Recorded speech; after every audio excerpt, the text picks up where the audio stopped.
Hello, it's your favorite uncle. Thank you once again for catching the hashtag replay. I'm not going to be before. Yes, I am.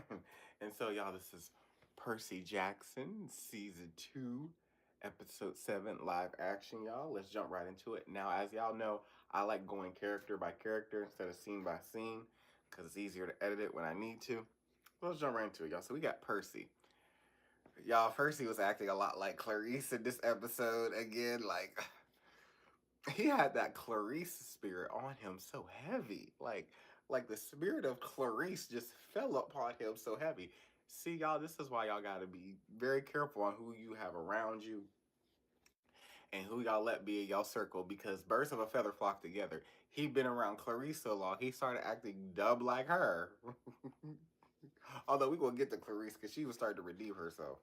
This is Percy's arc is driven by fear of repeating history. Hearing Chiron recount how Zeus turned Thalia into a tree after her sacrifice deeply upsets him, not because the acts.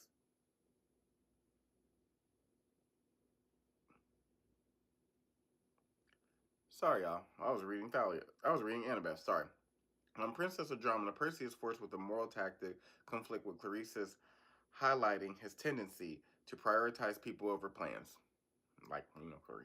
When he finds Annabeth and hides invisibly as Luke arrives, Percy witnesses how far Luke has gone.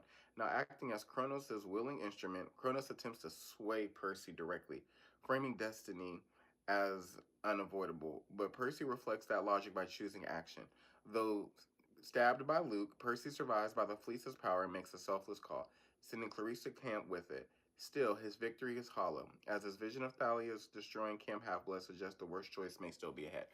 Okay, y'all, Percy, like I said, was acting a lot like Clarice.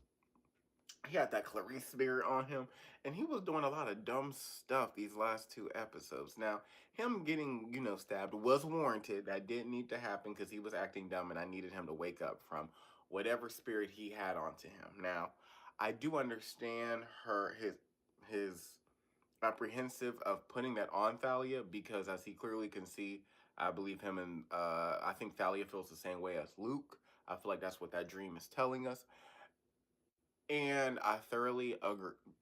And so I thoroughly agree with his, apprehensiveness. But him acting dumb and let me go say, and dude, there are some things way more powerful or way more, adhere to. Like, we have a bigger issue than Annabeth. She would understand. She's Athena's daughter.